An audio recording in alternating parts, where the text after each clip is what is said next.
Friends, welcome back to my channel. जय श्री कृष्णा। पांडवों के वनवास जाने के बाद राजा धृतराष्ट्र ने विदुर से मार्गदर्शन मांगा कि प्रजा की संभावना कैसे सुरक्षित रखी जाए और उसका विनाश कैसे रोका जाए। विदुर ने राजा को सलाह दी कि वे पांडवों के साथ अपने रिश्ते सुधारे, उन्हें उनका हक लौटा दे और संघर्ष की जड़ शकुनी का अपमान करे। उन्होंने चेतावनी दी कि पांडव अपने शक्तिशाली सहयोगियों के साथ अगर और उकसाया गया तो अपने शत्रुओं का आसानी से नाश कर सकते हैं। विदुर ने धृतराष्ट्र से आग्रह किया कि वे अपने पुत्र के भाग्य को बहाल करने और कुरु वंश के पतन को रोकने के लिए सदाचार और धर्म को प्राथमिकता दे। हालांकि धृतराष्ट्र ने विदुर की सलाह को यह मानते हुए अस्वीकार कर दिया कि यह पांडवों के पक्ष में है, उनके अपने परिवार के पक्ष में नहीं है। उन्होंने पांडवों के हित के लिए अपने पुत्र दुर्योधन को त्यागने से इनकार कर दिया और अपने ही रक्त के प्रति अपनी निष्ठा व्यक्त की। विदुर का बहुत सम्मान करने के बावजूद राजा को उनकी सलाह पक्षपातपूर्ण और अपने हितों के लिए अनुपयोगी लगी। उन्होंने विदुर के सुझावों को अस्वीकार कर दिया और दुर्योधन के प्रति अपनी निष्ठा बनाए रखने का निर्णय लिया, भले ही इसका अर्थ सगुणों के विरुद्ध जाना ही क्यों न हो। धृतराष्ट्र द्वारा उनकी सलाह न मानने से निराश होकर विदुर ने राज दरबार छोड़ दिया और घोषणा की कुरु वंश का नाश होगा। उन्होंने पांडव पुत्रों के साथ गठबंधन करने का फैसला लिया, उनकी धार्मिकता और सिंहासन पर उनके अधिकार को स्वीकार किया। विदुर के जाने से परिवार में स्पष्ट विभाजन का संकेत मिला।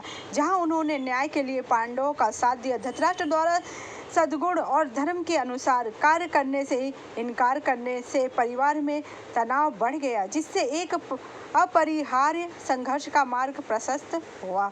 धृतराष्ट्र और विदुर के बीच हुई बातचीत ने राजा के सामने मौजूद नैतिक दुविधाओं को उजागर किया, जो अपने पुत्रों के प्रति निष्ठा और धर्म और राज्य के प्रति फैसले के बीच फंसा हुआ है। पांडवों के साथ सुलह के माध्यम से न्याय और शांति की वकालत करने वाले विदुर के बुद्धिमान परामर्श को अंततः धृतराष्ट्र ने अस्वीकार किया। इस निर्णय से कुरु परिवार के भीतर मौजूदा तनाव को और बढ़ा दिया और कुरुक्षेत्र के महान युद्ध का मंच तैयार कर दिया। धृतराष्ट्र और विदुर के बीच मूल्यों और प्रतिकताओं में तीव्र अंतर ने उन दुखद परिणामों का पूर्वाभास करा दिया जो राजा द्वारा गुणों को बनाए रखने से इनकार करने के परिणाम स्वरूप सामने आए। धृतराष्ट्र ने पांडवों की खातिर अपने पुत्र दुर्योधन को त्यागने से इनकार कर दिया। वह शांति की कीमत पर भी अपने ही रक्त की रक्षा करने में विश्वास करता। विदुर ने धृतराष्ट्र को पांडवों का राज्य पुनः स्थापित करने और उनके साथ शांतिपूर्ण बनाने की समझौते करने की सलाह दी। उन्होंने चेतावनी दी कि संघर्ष केवल विनाश की ही ओर ले जाएगा भ्राताश्री, लेकिन वो नहीं माना। विदुर ने निराश व्यक्त की और कुरु वंश के विनाश का पूर्वाभास करते वहां से चले गए। उन्हें लगा कि धृतराष्ट्र द्वारा उनकी सलाह मानने से दुखद परिणाम होगा। धृतराष्ट्र का अपने बेटे दुर्योधन के प्रति गहरा स्नेह और मोह था, जिसके कारण वह पांडवों के प्रति अपनी जिम्मेदारियों से आंखें मूंद रहा है और वह कुंती पर भी अपना क्रोध व्यक्त करता है। धृतराष्ट्र अपने रक्त के प्रति अधिकतर प्राथमिकता देता है, क्योंकि उसे लगता है कि जब विदुर ने पांडवों को राजा बनाने का निर्णय सबके सामने व्यक्त किया, क्योंकि उनके अंधे होने के कारण उन्हें राजा नहीं बनाया गया। वो चाहते हैं कि मेरा पुत्र इस योग्य रहे कि उसे राजगद्दी मिले, क्योंकि मैं बड़ा हूँ, इस कारण से मेरे पुत्र को राजगद्दी मिलनी ही चाहिए। लेकिन उनको समझाने की धृतराष्ट्र को विदुर ने बहुत कोशिश की, लेकिन वह सुनने को तैयार ही नहीं है। यहाँ तक कि पांडवों का अज्ञातवास पूरा हो गया है, उसके बाद भी धृतराष्ट्र की आंखें नहीं खुलती है।